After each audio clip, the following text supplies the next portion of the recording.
क्षमा हो गया। तो अगर इमरजेंसी में नाम लेना पड़ जाए, आपके गुरुदेव कौन हैं, तो बोल करके कान पकड़ लीजिए, क्षमा दान हो गया। राधा गुरु हो गई, इसीलिए सुखदेव जी ने राधा जी का नाम पूरे भागवत में नहीं लिया, श्री जी कहकर संबोधन कर लिया, पर राधा शब्द का प्रयोग नहीं किया। राधा जी ने कहा अब तो हमको दक्षिणा भी चाहिए। कहा कहिए क्या दक्षिणा दे। कहा धरती पर जाइए और भागवत धर्म का प्रचार करिए। सुखदेव जी कहते हैं माँ, मैं धरती पर जाऊंगा तो आपकी माया मुझे पकड़ लेगी, और माया ने पकड़ लिया तो मैं आपको भी और प्रभु को भी भूल जाऊंगा। राधा रानी ने कहा अगर ऐसी बात है तो मैं आपको आशीर्वाद देती हूँ, सुखदेव जी धरती पर जाइए, हमारी माया आपको परेशान नहीं करेगी, ये मेरा आशीर्वाद है आपको। सुखदेव जी आए, एक सुख पंक्षिणी के गर्भ से अंडे के रूप में एक गुफा में प्रकट हो गए। इधर नारद जी घूम रहे हैं। श्रीमन नारायण नारायण, श्रीमन नारायण नारायण नारायण, श्रीमन नारायण नारायण नारायण, भजमन नारायण नारायण नारायण, भजमन नारायण नारायण नारायण। नारद जी ने मन ही मन सोचा लक्ष्मी और विष्णु जी में तो झगड़ा होता ही रहता है, ब्रह्मा ब्रह्माणी में भी टुन्न हो ही जाता है, पर एक ऐसे देव हैं जिनके घर में कभी झगड़ा नहीं होता। कौन है? पार्वती मैया अपने मायके की साड़ी पहनती हैं, शंकर जी उसको उससे भी मतलब नहीं है, फिर भी कभी कैलाश पर झगड़ा होता नहीं है। क्यों? प्रेम है, सत्संग है, राम नाम है। बाबा राम नाम जपते हैं, पूरा परिवार बाबा के साथ राम नाम जपता है, और राम नाम के प्रभाव से प्रतिकूलता में भी अनुकूलता ढूंढ लेते हैं और कभी झगड़ा नहीं होता। घर में झगड़ा हो रहा हो, राम नाम लेना शुरू करिए। मैं पिछली कई कथाओं से कहता आ रहा हूँ, आपके घर में नकारात्मकता बढ़ रही है, झगड़े बढ़ते चले जा रहे हैं, बाप बेटे की नहीं सुन रहा, बेटा बाप की नहीं सुन रहा, मेरे कहने से केवल एक काम कर लो, शांति हो जाएगी। एक सफेद पुस्तिका लेकर लाल रंग की स्याही से केवल राम नाम लिखना शुरू कर दो। जितना समय मिल जाए, 108 बार, 1008 बार, दिन भर जितना आपको समय मिल जाए राम नाम लिखिए। अगर संभव हो अयोध्या जी में राम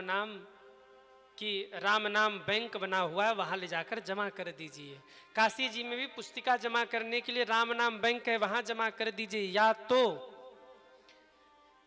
अपने घर में ही लाल कपड़े में बांधकर वो राम नाम की पुस्तिका रख दीजिए। लिखते रहिए, लिखते रहिए, ज्यादा नहीं, 108 दिन तक लगातार लिख लीजिए। आपके घर में सुख शांति आने लगेगी, आपके स्वभाव में परिवर्तन आ जाएगा। लिख करके देखिए, फायदा होगा ही होगा। ये प्रामाणिक बात मैं आपको बता रहा हूँ। केवल इतना करना है, राम नाम लिखना शुरू करिए और अनुभव करिए कि राम जी हमारे सामने खड़े हैं। कुछ दिन बाद जब आप रा लिखोगे, ऐसा लगेगा राम जी मुस्कुरा के कह रहे हाँ हाँ हम हैं, चलो लिखो आगे। अक्षर अक्षर में राम का दर्शन होगा। लिखना शुरू करिए। खाली टाइम बहुत आप बैठे रहते हैं, खाली टाइम में निंदा चुगली नहीं, इधर उधर की बात नहीं, केवल राम नाम लिखिए, बहुत कुछ हो जाएगा। शंकर जी के घर में झगड़ा क्यों नहीं होता? एक तो सत्संग है, दूसरे राम नाम है। शंकर जी राम नाम जपते हैं। नारद जी ने कहा आज शंकर जी के घर में झगड़ा लगाते हैं। बीड़ा उठाई नारायण नारायण, अरे बोलो ना, नारायण नारायण। पहुंच गए नारद जी। बाबा बाहर कहीं गए थे, माता जी बैठी थी। आओ आओ नारद, स्वागत है। नारद जी ने कहा माता जी प्रणाम। बोले हाँ हाँ आइए आइए। बाबा आजकल आते नहीं हो? नारद जी ने कहा क्या बताएं, आजकल दुनिया में कहीं प्रेम रहा ही नहीं, सब स्वार्थी हो गए, इसलिए हमने कहीं आना जाना बंद कर दिया। माँ ने कहा बाबा, दुनिया में भले ही स्वार्थ होगा पर हमारे कैलाश पर आज भी बड़ा प्रेम है, हमारे कैलाश पर आज भी प्रेम है। अरे हमारे भोले बाबा तो इतने भोले हैं और इतना हमसे प्रेम करते हैं कि अपना गुरु मंत्र भी हमको आके बताया, देवी हमारे गुरु जी ने हमको ये मंत्र दिया है। नारद जी ने कहा नारायण नारायण, माता जी क्या सच में आपके पति देव आपको प्रेम करते हैं? बोले बिल्कुल प्रेम करते। बोले कुछ नहीं छिपाया? बोले कुछ नहीं छिपाया। नारद जी को मिल गया मौका। नारद जी ने कहा माता जी कभी देखा है कि शंकर जी के गले में क्या है? माता जी ने 2 मिनट सोच के कहा हाँ, एक मुंड की माला पहनते हैं।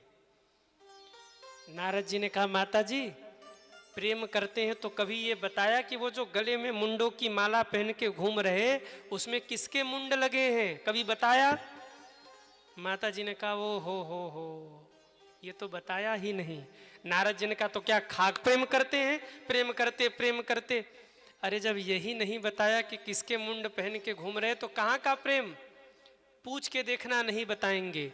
अब माता जी के मन में संशय प्रकट हो गया।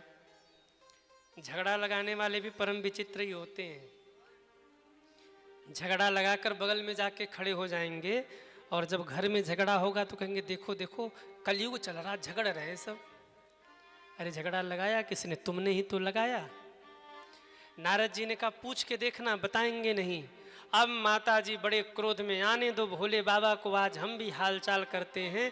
नारद जी ने कहा माता जी मैं चलूं, अभी हमको कहीं और जाना है। हाँ हाँ नारद तुम जाओ, आने दो शंकर जी को। नारद जी ने बीड़ा उठाई, नारायण नारायण करते हुए जैसे ही बाहर निकले देखा शंकर जी आ रहे। कहा बाबा प्रणाम। शंकर जी ने कहा खुश रहो, क्या हाल चाल है? नारद जी ने कहा हमारा तो ठीक है, आप ही का गड़बड़ लग रहा है। क्या मतलब? बोले वो घर में जाइए, माता जी ने याद किया है। शंकर जी ने कहा तुम गए थे क्या घर में? बोले हाँ मैं तो वही माता जी के पास से आ रहा हूँ प्रणाम करके अभी। शंकर जी ने कहा तू जहां गया हो वहां सब गड़बड़ होगा, तू जहां जाए वहां अच्छा हो जाए, ऐसा हो नहीं सकता, तू जा मैं देखता हूं। नारद जी चले गए। शंकर जी जैसे ही आए तो माता जी मुंह फुलाए बैठी हैं। शंकर जी आके बगल में बैठ गए। देवी क्या हो गया, क्यों नाराज हो? माता जी की बात मत करिए हमसे। अरे बोले देवी मैं तो तुमसे इतना प्रेम करता हूं और फिर भी तुम नाराज हो, बताओ ना क्या हो गया? माता जी ने कहा प्रेम करते हो? बोले हाँ इतना प्रेम करता हूं कि कोई बात नहीं छिपाता। माता जी ने कहा अगर आप प्रेम करते हैं तो आज तक ये क्यों नहीं बताया कि किसके मुंडों की माला पहन के आप घूम रहे हैं, इतना बड़ा छल। शंकर जी ने कहा देवी ये जो मुंडों की माला में पहन के घूम रहा हूं यही तो हमारे प्रेम की निशानी है। बोले प्रेम की निशानी? शंकर जी ने कहा हाँ देवी आप जितने बार हमें छोड़कर चली जाती हो आपकी स्मृति बनी रहे, आपके मुंड को लेकर माला में गूंथ कर गले में पहन लेता हूं ताकि आपकी याद मुझे बनी रहे, ये प्रेम की निशानी है। माता जी ने कहा बाबा मैं इतनी बार मर चुकी? बोले हाँ। आप तब से अब तक वही हो? शंकर जी ने कहा हाँ। माता जी तो अब डबल नाराज हो गई। माता जी ने कहा तब तो नंबर 1 के छलिया हो आप। क्यों? अरे आपने कौन सी अमर बूटी पी रखी जो आप कभी नहीं मरते और मैं इतनी बार मर चुकी? शंकर जी ने कहा देवी हमने अमर कथा का पान कर रखा है। आहा, जैसे आप लोग चाय पी रहे हो ना, चाय पीने का जैसे आप लोगों को शौक है, ऐसे ही मेरे भोले बाबा को राम नाम और राम कथा पीने का शौक है। अच्छा चाय ऐसा है ना, मन अच्छा हो तो भी चाय पीते हैं और मूड खराब हो तो भी चाय पीते हैं। घर में शांति हो तो सुकून की चाय पीते हैं और घर में झगड़ा हो जाए तो सुकून के लिए चाय पीते हैं। वारे चाय हाँ, मन अच्छा न हो तो मन अच्छा करने के लिए चाय पीते हैं, घर से निकल रहे हो तो भी चाय पीते हो, जहां जाते हैं वहां भी चाय पीते हैं, और घर में आकर के फिर मन फ्रेश करने के लिए फिर चाय पीते हैं। जितना चाय पीते हैं अगर उतना राम नाम को पीने लग जाए तो कल्याण हो जाए। आप चाय पियो, हम मना नहीं कर रहे, आप ये मत सोचना कि हमको चाय पीते देख, हम तो वैसे भी चाय नहीं पीते। हाँ, हम चाय नहीं पीते, चाय कॉफी से दूर से ही प्रणाम है। लेकिन जितनी मस्ती हमें चाय की होती है उतनी मस्ती भगवान के नाम की क्यों नहीं होती है? उतनी मस्ती हमें भगवान की कथा सुनने की क्यों नहीं होती है? शंकर जी कहते, देवी मैंने अमर कथा पी रखा है, मैंने अमर कथा का पान कर रखा है, इसलिए मैं अमर हूँ। माँ ने कहा बाबा तो वो अमर कथा हमको भी पिला दीजिए। माँ चरण पकड़ के बोल उठी हैं, अरे देना हो तो दीजिए जन्म जन्म का साथ, देना हो तो दीजिए जन्म जन्म का साथ, देना हो तो दीजिए जन्म जन्म का साथ, देना हो तो दीजिए जन्म जन्म का साथ। मेरे सिर पर रख दो बाबा, मेरे सिर पर रख दो बाबा, मेरे सिर पर रख दो भोले, मेरे सिर पर रख दो भोले, अपने दोनों हाथ, देना हो तो दीजिए जन्म जन्म का साथ, देना हो तो दीजिए जन्म जन्म। जरा उठाइए दोनों हाथों को और तालियां बजाते हुए हरि बोल। जय जय।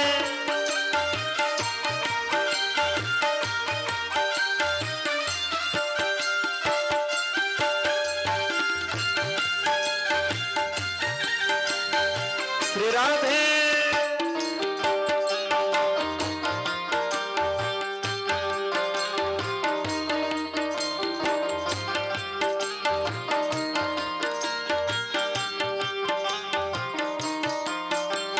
झुलस रहे हैं गम की धूप में, प्यार की छाया कर देना, झुलस रहे हैं गम के रूप में, प्यार की छाया कर देना, बिन तेरे बाबा नाव चले ना, तुम पतवार पकड़ लेना, तेरे बाबा नाव चले ना, तुम पतवार पकड़ लेना, मेरे जीवन में अब कर दो, मेरे जीवन में अब कर दो महादेव, मेरे जीवन में अब कर दो, तुम कृपा की बरसा,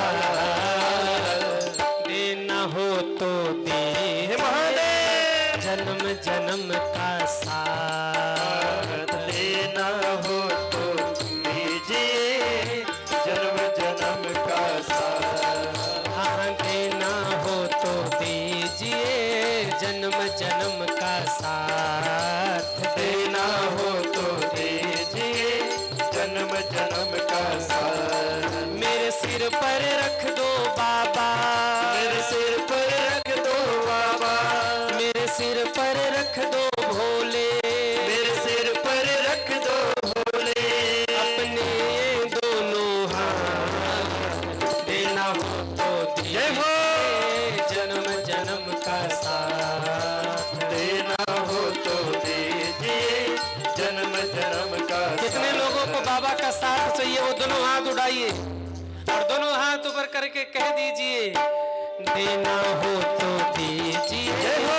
जन्म जन्म का साथ, देना हो तो दीजिए जन्म जन्म का साथ। हर हर महादेव हर हर महादेव हर हर हे महादेव हर महादेव हर हर महादेव हर हर महादेव हर हर महादेव हर हर महादेव हर हर महादेव हर हर महादेव हर हर महादेव हर हर महादेव हर हर महादेव हर हर महादेव हर हर महादेव हर हर महादेव महादेव हर हर महादेव हर हर महादेव हर हर महादेव हर हर महादेव हर हर महादेव हर हर महादेव हर हर महादेव।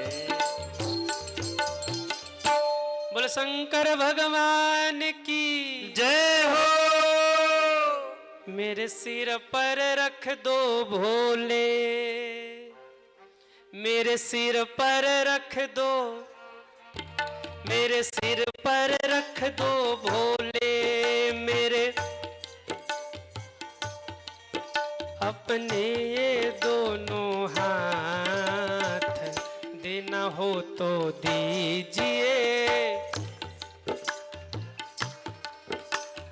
देना हो तो दीजिए। बोल शंकर भगवान की जय हो। माँ कहती हैं बाबा हमें भी अमर कथा पिला करके अमर कर दीजिए। शंकर जी ने कहा देवी चलिए मेरे साथ। माता पार्वती को लेकर बाबा एक गुफा में गए, त्रिशूल को छोड़ा, जितने भी जीव जंतु इस गुफा में हैं सबको भगा दो।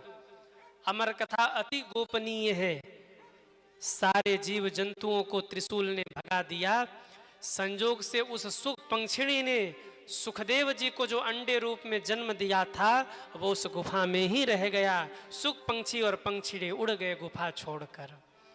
शंकर जी ने कहा देवी मैं जब कथा गाता हूं तो मेरी आदत है मैं आंख बंद करके कथा गाता हूं। आप कथा सुन रही हैं कि नहीं सुन रही हैं मुझे कैसे पता चलेगा।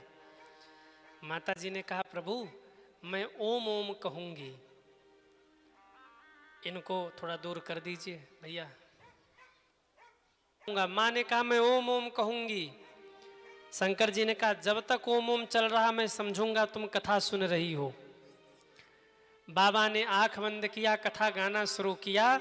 पहले दिन की कथा में अंडे में हलचल हो गया। दूसरे दिन की कथा में अंडा लुढ़क करके और पास आ गया। तीसरे दिन की कथा में अंडा फूट गया और चौथे दिन सुखदेव जी महाराज निकल के बाहर बैठ गए। पांचवें दिन की कथा हुई, सुखदेव जी ने पंख फड़फड़ा दिए। छठे दिन की कथा हुई, सुखदेव जी के पंख स्वस्थ हो गए।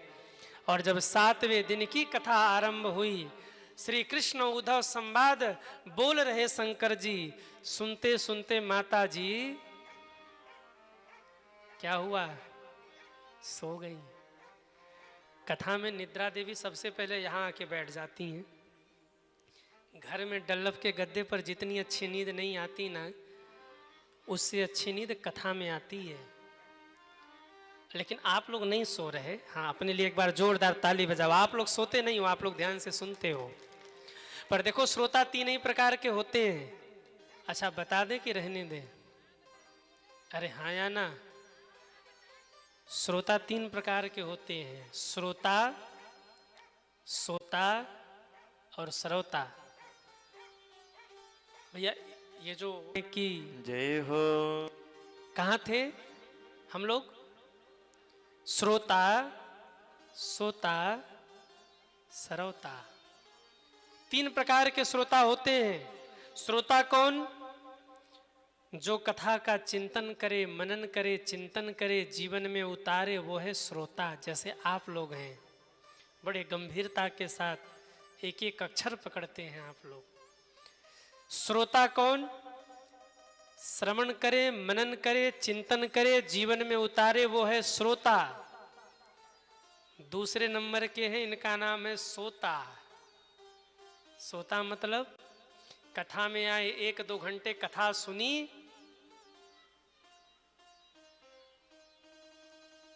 जय राम जी की। गर्मी के दिनों में जब कूलर लगे हों और सोफा लग जाए, जैसे ही घर से आके बैठे, ठंडी ठंडी हवा चले।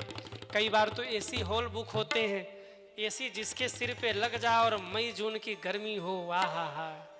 जैसे ही वो सोफा पे बैठे, एसी की ठंडी ठंडी हवा लगी, 5 मिनट 10 मिनट बीतते बीतते खर्राटा शुरू। बगल वाला धक्का दे, कथा तो सुन। बोले हम भाव में कथा सुन रहे हैं, ये भाव में कथा सुन रहे हैं। अच्छा, भाई लोग सोए तो दिख भी जाए कि सो रहे श्रीमान जी। माताओं को सोना होना तो इनका अस्त्र शस्त्र है घूंघट। जैसे ही सोना हो घूंघट खींच लिया, जय राम जी की। अब क्या पता घूंघट में सुन रही कि सो रही, थोड़ी हिली डुली तो पड़ोसन ने धक्का दिया, कथा सुन। अरे झूम झूम के कथा सुन रही, तुम क्या जानो, चुप रहो। ये कौन से श्रोता हैं? दूसरे नंबर वाले सोता। एक है श्रोता, एक है सोता, तीसरे वाले के तो भगवान मालिक है, इनका नाम है सरौता। सरौता आप लोगों ने देखा है, सुपारी काटने वाला। जैसे सरौता सुपारी को कट कट कट कट काट देता है, ऐसे ही तीसरे नंबर वाले श्रोता भी कथा को कट कट कट कट काट देते हैं। 3 घंटे में क्या अच्छी बात बोली गई वो नहीं पकड़ेंगे, 3 घंटे में महाराज ने मिस्टेक कहाँ से कर दिया बस वही पकड़ लेंगे। और कहेंगे और सब तो ठीक था, महाराज ने यहाँ थोड़ी सी गलती कर दी, और सब तो ठीक था, प्रसाद थोड़ा सा बढ़िया होना चाहिए था। उनको एक लेकिन चाहिए, बिना एक लेकिन लगाए उनको चैन मिलने वाला नहीं है। क्यों? उनका नाम ही है सरौता। वैसे सरौता लोगों से हमारा पाला कम ही पड़ता है, लेकिन होते हैं, कहीं कहीं मिल जाते हैं। और वो अपनी बुद्धि जब चलाते हैं तो भगवान से मनाओ, हे प्रभु इनसे छुट्टी दिलाओ जल्दी से। कहीं कहीं मिल जाते हैं श्रोता। तो श्रोता, सोता, सरौता। माता जी चौथे नंबर की श्रोता हैं, कहिए ना। दूसरे नंबर वाली सो गई। जैसे ही माता जी सोई, सुखदेव जी ने सोचा माता जी तो सो गई, अगर ओम की ध्वनि बंद हो गई तो कथा बंद हो जाएगी। इसलिए पीछे बैठे बैठे ही सुखदेव जी ओम ओम बोलना शुरू किया। कथा पूरी हुई, शंकर जी ने कहा बोल भागवत भगवान की जय हो। झटपट माँ उठ के बैठी, हाँ बाबा बताओ ना, भगवान श्री कृष्ण ने उद्धव जी से क्या कहा? शंकर जी ने कहा देवी कथा पूरी हो गई, पर मैं तो सो गई थी। तुम कृष्ण उद्धव संवाद पे सो गई तो ओम ओम कौन बोल रहा था? दाएं देखा, बाएं देखा, ऊपर देखा, नीचे देखा, कोई नहीं मिला। जब आगे देख करके पीछे देखा तो सुखदेव जी हाथ जोड़े बैठे हुए थे। शंकर जी को तो पहले हंसी आई, लेकिन फिर क्रोध में बाबा ने कहा इसने कथा सुनी है, इसमें मुझे कोई दिक्कत नहीं है, पर इसने चोरी से कथा सुनी है, ये अपराध है, मैं इसको मार दूंगा। जैसे ही बाबा ने त्रिशूल उठाया, सुखदेव जी ने भागना शुरू किया। बोलिए सुखदेव भगवान की जय हो। आगे आगे सुखदेव भगवान, पीछे पीछे शंकर जी, मार दूंगा इसे। माता जी कहती छोड़ दीजिए उसे, शंकर जी कहते मार दूंगा इसे। और सुखदेव जी भागे चले जा रहे। कर्पूर गौरम करुणावतारम, कर्पूर गौरम करुणावतारम, संसार सारम भुजगेंद्रहारम, संसार सारम भुजगेंद्रहारम। बाबा दौड़ रहे, मार दूंगा। माता जी कह रही बाबा जाने दो। सुखदेव जी भागे जा रहे, भागते भागते भागते भागते वेद व्यास जी की कुटिया पड़ी। कुटिया के बाहर वेद व्यास जी की पत्नी बिटका देवी बैठी थी, उबासी आई है, मुख खुला है। सुखदेव जी वेद व्यास जी की पत्नी के मुख में होते हुए उनके पेट में चले गए। कहाँ चले गए? कहाँ चले गए? वेद व्यास जी की पत्नी के पेट में चले गए। अब शंकर जी त्रिशूल लेके दरवाजे पर खड़े हैं, हाथ जोड़ के स्तुति कर रहे वेद व्यास जी, हे भगवान कहिए मैं आपकी क्या सेवा करूं? शंकर जी ने कहा एक ही सेवा करो, आपके पत्नी के पेट में मेरा चोर घुस के बैठा, उसे बाहर निकालो। क्या करोगे? शंकर जी ने कहा मारूंगा उसे। क्यों मारोगे? शंकर जी ने कहा उसने अमर कथा चुराया है। वेद व्यास जी मन ही मन हंसने लगे, लगता है बाबा को भांग अधिक चढ़ गया। क्यों? एक तरफ कह रहे अमर कथा पी लिया और दूसरे तरफ कह रहे मार दूंगा। अरे जिसने अमर कथा पी लिया वो तो अमर हो गया, उसको क्या मारेंगे बाबा? शंकर जी ने कहा ओ हो, मैं तो भूल ही गया, वो तो अमर कथा पी चुका, वो अमर हो गया। बाबा चले गए, 12 वर्ष बीत गए, पर सुखदेव जी माँ के गर्भ से बाहर ही नहीं आए। एक दिन वेद व्यास जी ने कहा बेटा अब तो बाहर आओ। कहा पिताजी माया पकड़ लेगी मुझे, जब तक मैं गर्भ में हूँ तब तक सुरक्षित हूँ, बचा हुआ हूँ, माया से दूर हूँ, और माया पकड़ेगी तो मायापति आप भूल जाएंगे सरकार, इसलिए मैं बाहर नहीं आने वाला। याद रखिएगा, दुनिया के सारे बंधन तभी हमें पकड़ते हैं जिस दिन हमारा इस धरती पर जन्म होता है। याद रखिएगा, हम हो या आप हो, जन्म लेने से पहले एक बार भगवान हर व्यक्ति को गर्भ में दर्शन देते हैं। हम हो या आप हो, सबको जन्म लेने से पहले एक बार भगवान अपना दर्शन देते हैं और मुस्कुराते हुए दर्शन देते हैं। बच्चा पूछता है प्रभु क्यों भेज रहे दुनिया में? बोले तुम ही तो कह रहे थे दुनिया में भेज दो, मैं भजन करूंगा। भगवान कहते हाँ, तुम्हें भक्ति करने के लिए भेज रहा हूं, पर माया में पड़ के मुझे मत भूलना। जीव कहता है प्रभु ठीक है, मैं आपका भजन करूंगा।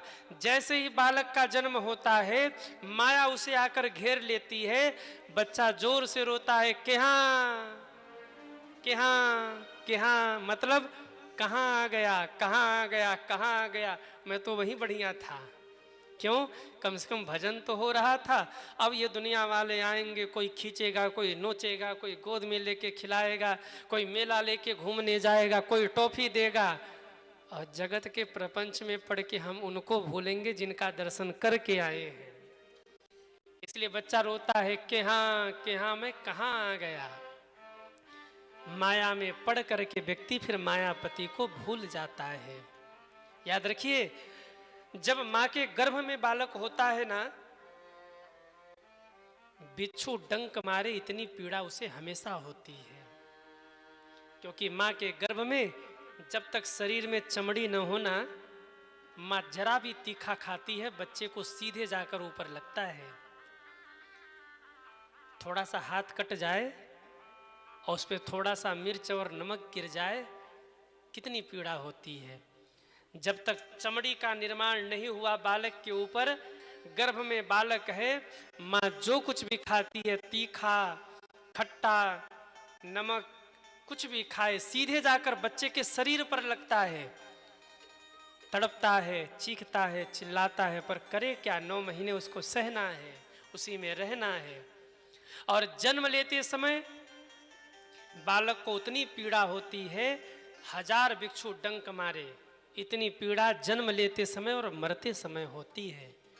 गोस्वामी जी कहते जन्मत मरत दुसह दुख होई, असहनीय दर्द होता है।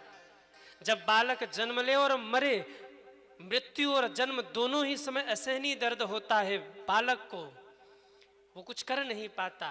कोई वृद्ध व्यक्ति या कोई भी जब मृत्यु हो तो उसे भी असहनीय दर्द होता है। जब शरीर से प्राण निकलता है ना, भजनानंदी है, भक्त है, तब तो सहज में प्राण निकलेंगे।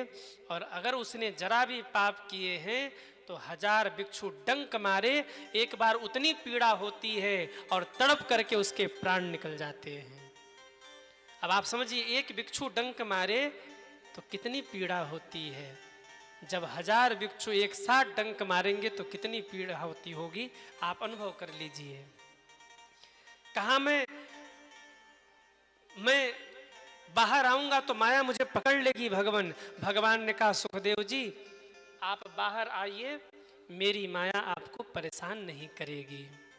सुखदेव जी माँ के गर्भ से बाहर आए हैं, जन्म लेते ही जंगल की ओर चले गए, दुखी हो गए। वेद व्यास जी क्या करते? जब कोई कवि व्यक्ति दुखी होता है ना तो कविता करता है, जब भजनानंदी दुखी होगा तो भजन करेगा, और कोई लेखक दुखी होगा ना तो लिखना शुरू करेगा। वेद व्यास जी लेखक हैं, लिखना शुरू किया, एक वेद के 4 वेद कर दिए, मन को शांति नहीं मिली। 17 पुराण लिख डाले, महाभारत जैसा ग्रंथ लिखकर गीता को लिपिबद्ध कर दिया, उपनिषद ब्रह्मसूत्र लिख दिया, पर मन को शांति नहीं मिली। तब नारद जी ने आकर के चतुर श्लोकी भागवत सुनाया और कहा इसका विस्तार करिए। वेद व्यास जी ने उसे 18,000 श्लोक बना करके लिख दिया, जिसका नाम है भागवत। शांति मिली वेद व्यास जी को, पर सुनाए किसको? 4 शिष्यों को भेजा। 4 शिष्यों के मुख से वाणी सुन करके सुखदेव जी घर लौटे। सुखदेव जी को भागवत का अध्ययन कराया और ऐसे पढ़ लिख कर परिपक्व हुए सुखदेव जी। मात्र 7 दिन में राजा परीक्षित को मुक्ति प्रदान कर दी। बोलिए सुखदेव भगवान की जय हो। भागवत का आरंभ कहाँ से हुआ? अब सुनिए, भागवत का आरंभ यहां से हो रहा है। बड़े ध्यान से सुनिए। भागवत का आरंभ होता है महाभारत के अंत से। ध्यान दीजिए, पूरा महाभारत का युद्ध हो गया, लाखों करोड़ों लोग मारे गए और सबके मृत्यु के बाद श्रीमद् भागवत का आरंभ होता है। महाभारत का प्रसंग भी सज्जनों बड़ा अद्भुत है। महाभारत का एक एक प्रसंग, एक एक पात्र अपने आप में कुछ न कुछ सिखा रहा है। रामायण का हर पात्र विजेता है, पर महाभारत का हर पात्र हारा हुआ है। जीत कर भी पांडव हार गए। हाँ, पांडव भी जीत कर हारे, क्योंकि युद्ध अपनों से था। मारे अपने गए, विनाश उधर भी हुआ तो विनाश इधर भी हुआ। हर पात्र हारा है, चाहे वो द्रौपदी हो। अंत में श्री कृष्ण भी हार गए, अपने ही परिवार से हारे, अपने ही परिवार को नहीं समझा पाए। और रामचरितमानस का रावण हार के जीता है।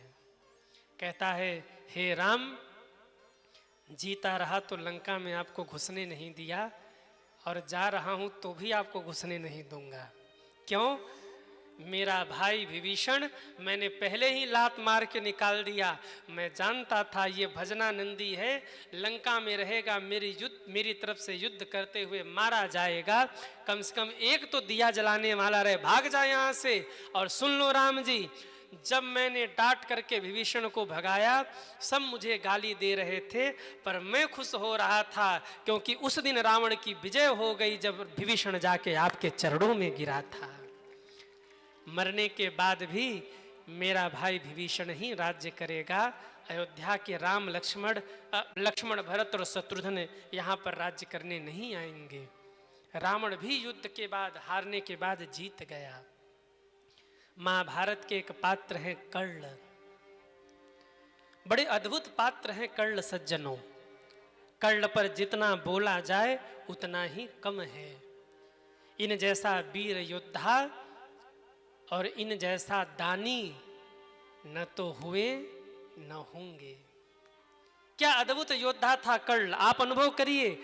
अगर अर्जुन और कर्ण को आमने सामने खड़ा कर दिया जाए और पूछा जाए कौन सर्वश्रेष्ठ है, तो अर्जुन की अपनी महिमा है और कर्ण की अपनी महिमा है। अर्जुन अपने आप में महान है, कर्ण अपने आप में महान है, पर फिर भी अगर बारीकी से देखा जाए तो कर्ण ही है सज्जनों। बहुत अच्छे व्यक्ति थे कर्ण, गलत संगत पकड़ लिया था वो बात अलग है। कर्ण एक बहुत अच्छे व्यक्ति थे, परंतु उन्होंने जिनका संग पकड़ लिया वो गलत व्यक्ति था, इसलिए कर्ण का सर्वनाश हुआ, इसलिए कर्ण का संहार हुआ। और ऐसे नहीं मारे गए कर्ण।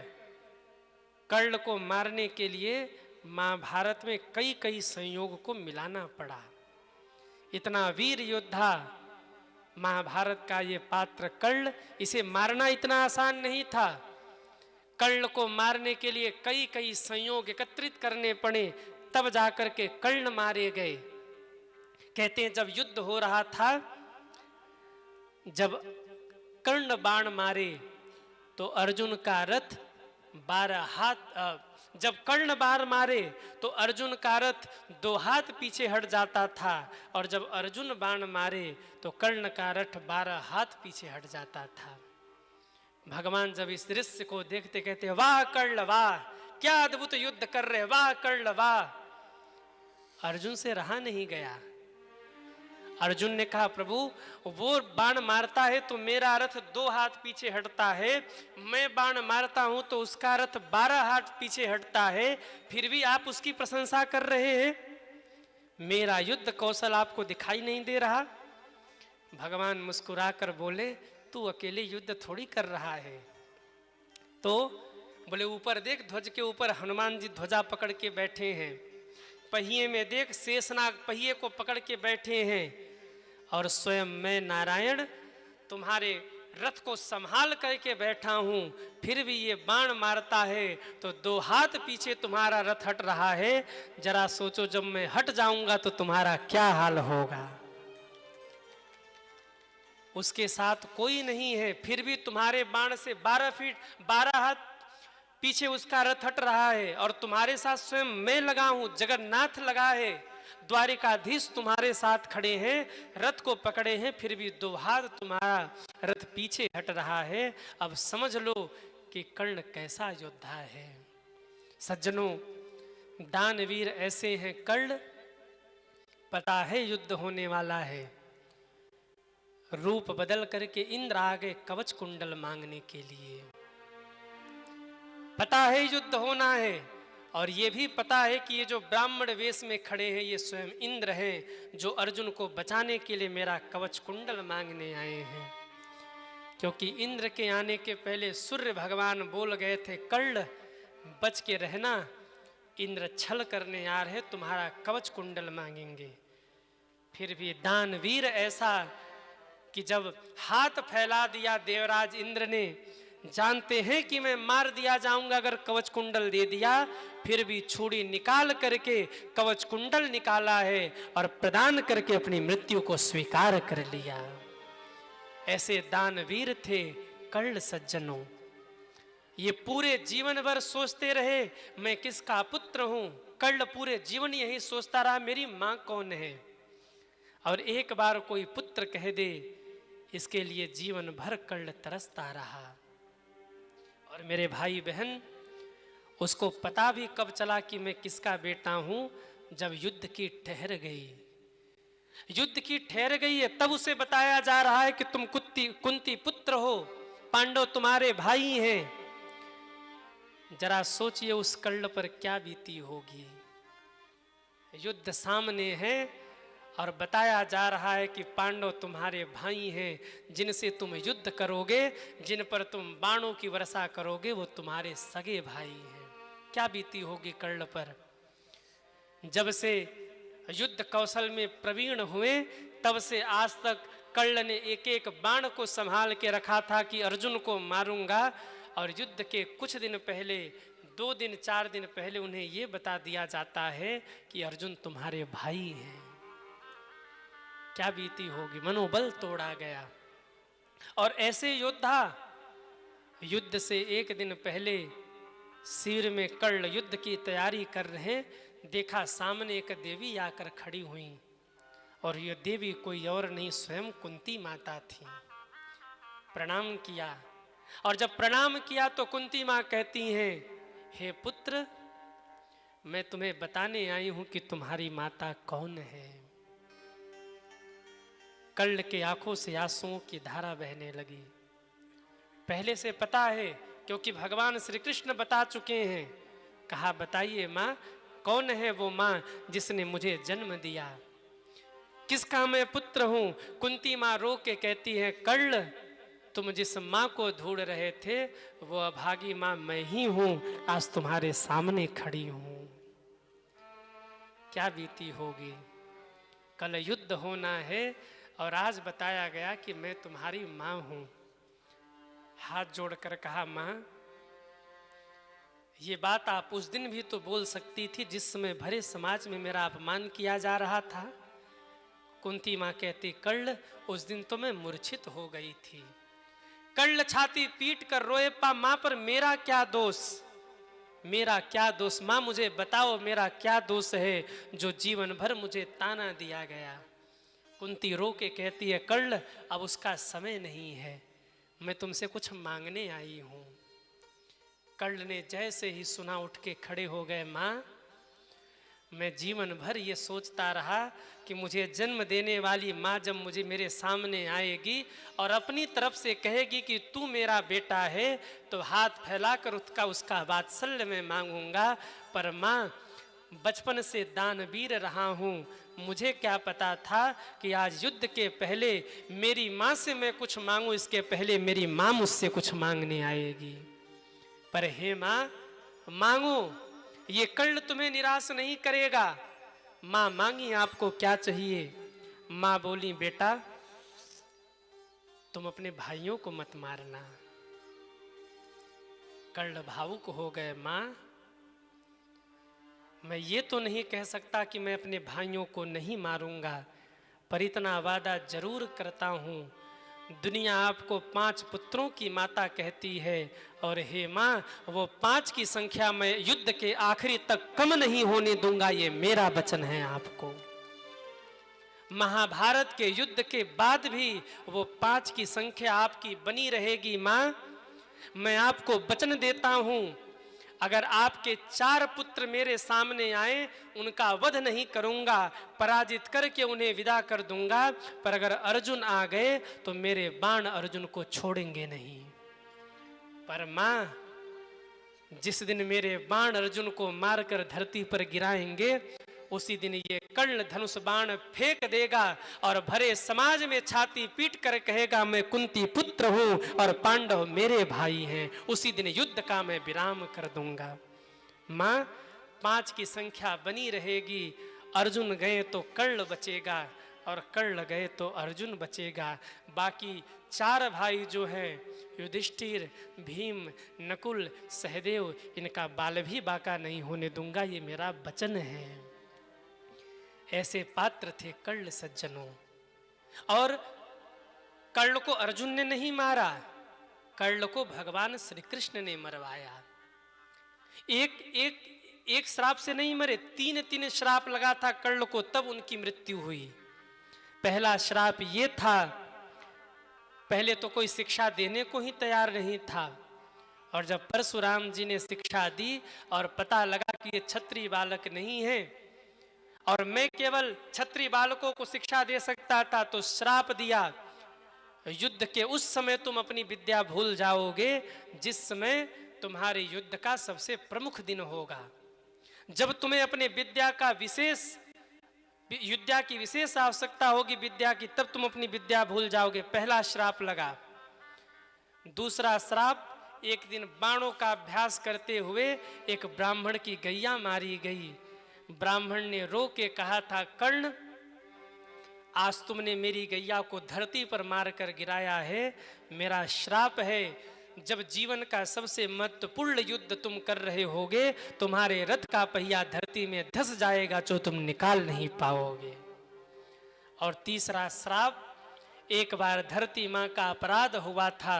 धरती माँ ने कहा, जब तुम महत्वपूर्ण युद्ध करोगे, जीवन का सबसे महत्वपूर्ण युद्ध जिस दिन होगा, उस दिन मैं तुम्हारे रथ के पहिया को धरती में खींच लूंगी और तुम उसे निकाल नहीं पाओगी, मेरा श्राप है।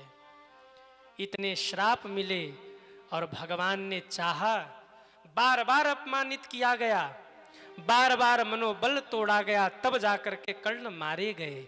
इतने वीर योद्धा थे। कर्ण बहुत अच्छे पात्र थे, पर उन्होंने जिसकी संगत की, दुर्योधन की, वो व्यक्ति गलत था। अब आपके मन में यह भी प्रश्न होगा कि दुर्योधन का संग करके कर्ण ने गलत किया कि सही किया? जीवन भर दुर्योधन का साथ कर्ण निभाता रहा, ये सही है कि गलत है? कहिए। अपने मित्र दुर्योधन का जीवन भर कर्ण ने साथ दिया, ये सही है कि गलत है? कहिए। सही था कि गलत था? सही था। लेकिन कहां से सही था ये भी तो सोचो। हाँ,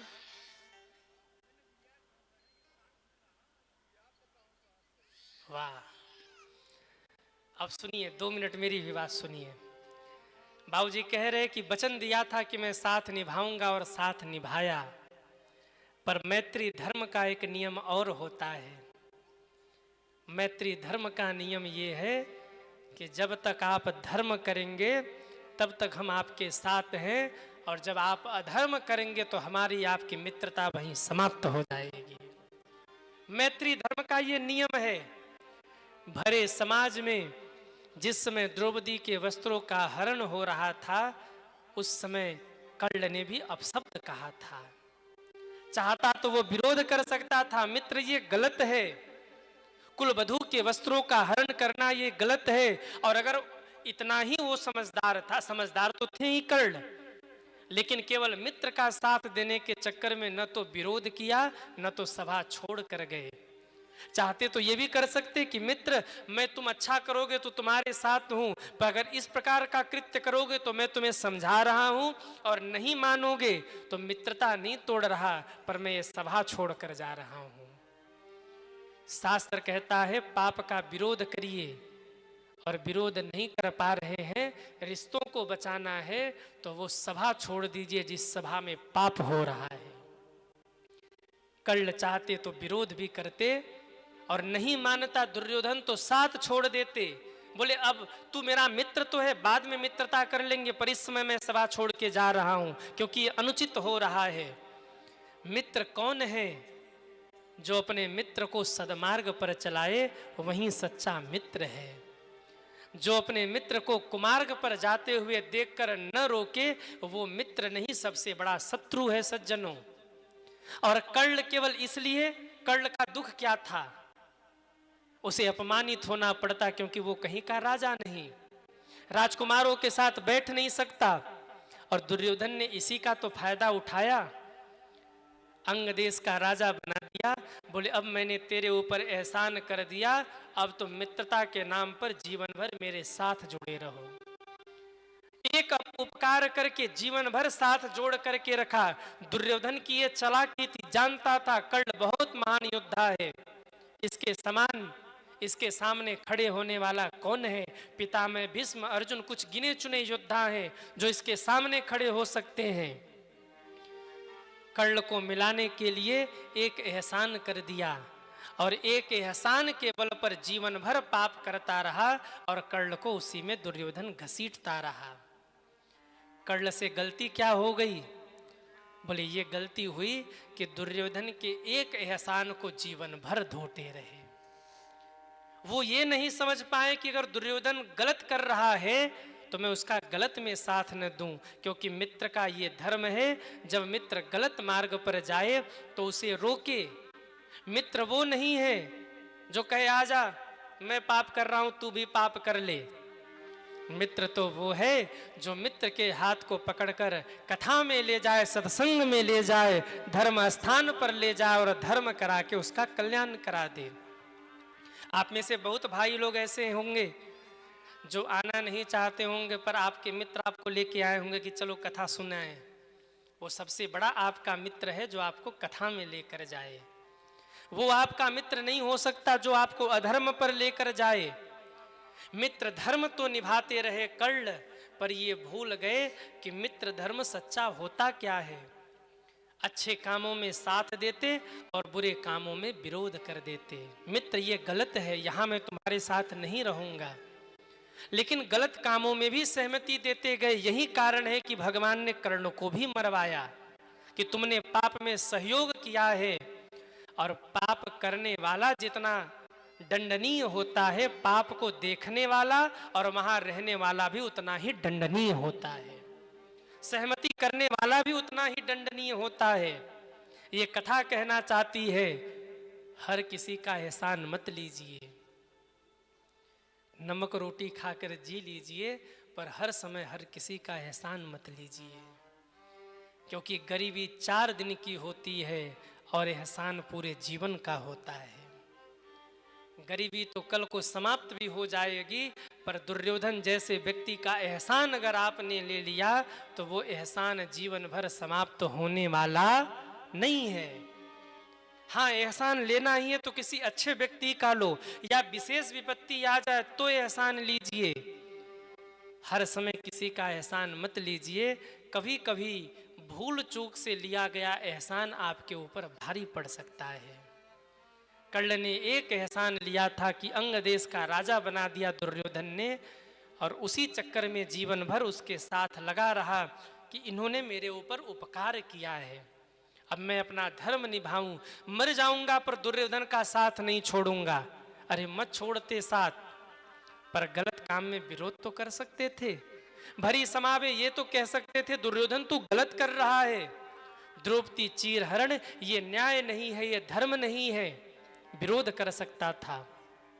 ऐसे अनेक मौके आए पर विरोध नहीं किया, और उसी का परिणाम भगवान ने कहा पापियों के साथ लगे हो तुम्हारा भी अंत जरूर होगा। मेरे भाई बहन ध्यान रखना, संगति से रंगति बनती है। जैसी आप संगत करोगे वैसी रंगत चढ़ जाएगी। जैसा अन्न खाएंगे वैसा मन हो जाएगा, जैसा खाओ अन्न वैसा होवे मन। पूरे द्रौपदी चीरहरण के संदर्भ में अगर हम देखें, पितामह भीष्म, द्रोणाचार्य, कृपाचार्य सब क्यों नहीं बोल पाए?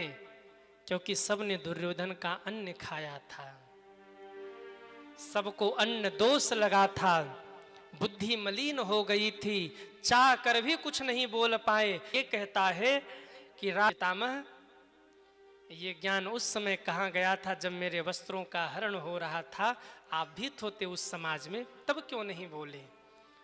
पितामह रो पड़े और कहते बेटी मैं बोलना चाह रहा था पर मैं नहीं बोल पाया, क्योंकि दुर्योधन का अन्न मैंने खाया था, मेरा रक्त दूषित हो गया था, मेरा मन दूषित हो गया था।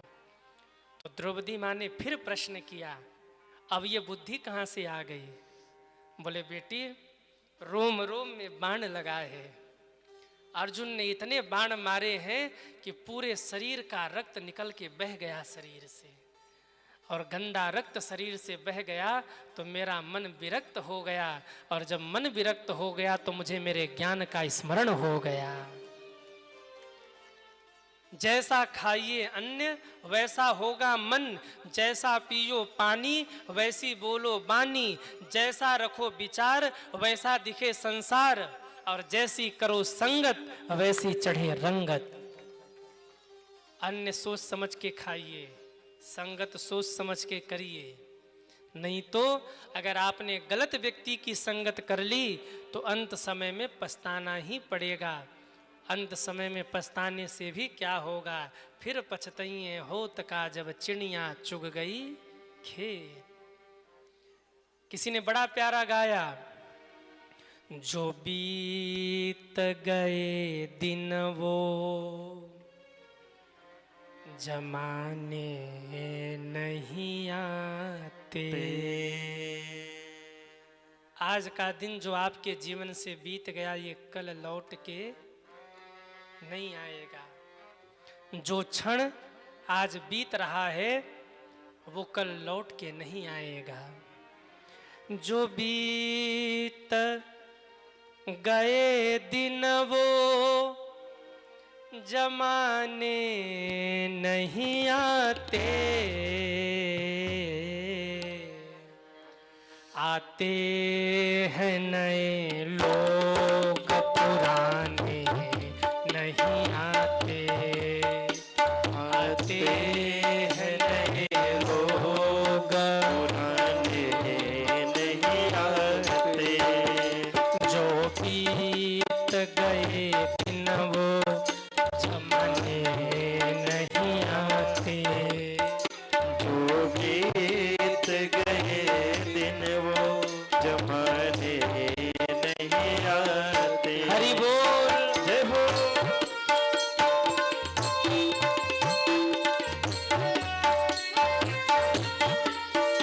किसी ने क्या खूब कहा, लकड़ी के मकानों में चिरागों को न रखिए, लकड़ी के मकानों में चिरागों को न रखिए। चिराग मतलब समझ रहे हैं आप लोग? चिराग मतलब समझ रहे हैं? जलती हुई लौ, अग्नि की लौ। लकड़ी के मकानों में चिरागों को न रखिए, के मकानों में चिरागों को न रखिए। क्यों? पड़ोसी भी यहाँ आग बुझाने नहीं आते।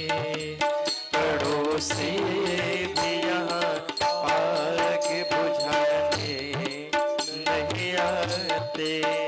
जो बीत गए दिन वो जमाने नहीं आते।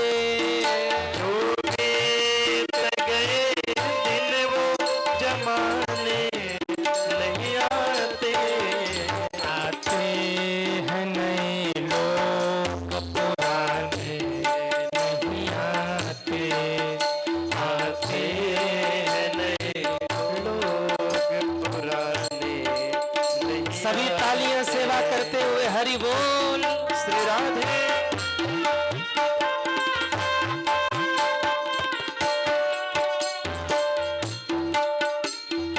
वर्षों गुजर गए इन डालियों के सूखे। वर्षों गुजर गए हैं इन डालियों के सूखे। जब वृक्ष हरा हो आगंतुक छाया लेते हैं। फल खाने वाले फल तोड़ के खाते हैं। पंछी रात में ठहर के रात बिताते हैं। पर वही वृक्ष जब समय के साथ सूख जाए। वर्षों गुजर गए हैं इन डालियों के सूखे। वर्षों गुजर गए वृक्ष की वेदना है। इन डालियों के सूखे। वृक्ष कहता है कि जब तक हम हरे थे सबका स्वार्थ जुड़ा था, और आज जब सूख गए पंछी भी यहाँ रात बिताने नहीं आते। पंछी भी यहाँ रात बिताने नहीं आते। जो बीत गए दिन वो जमाने नहीं आते। जो बीत गए दिन वो जमाने नहीं आते। जो बीत गए दिन वो जमाने नहीं आते। जो बीत गए दिन वो जमाने नहीं आते। आते हैं नए लोग पुराने नहीं आते। आते हैं नए लोग पुराने नहीं आते। आते हैं नए लोग पुराने नहीं आते। आते हैं नए लोग पुराने नहीं आते।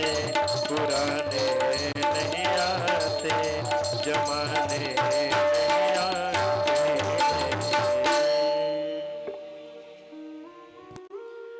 जो बीत गए दिन वो जमाने नहीं आते। आते हैं नए लोग। अरे गाओ ना। पुराने नहीं नहीं आते। लकड़ी के मकानों में चिरागों को न रखिए। क्यों?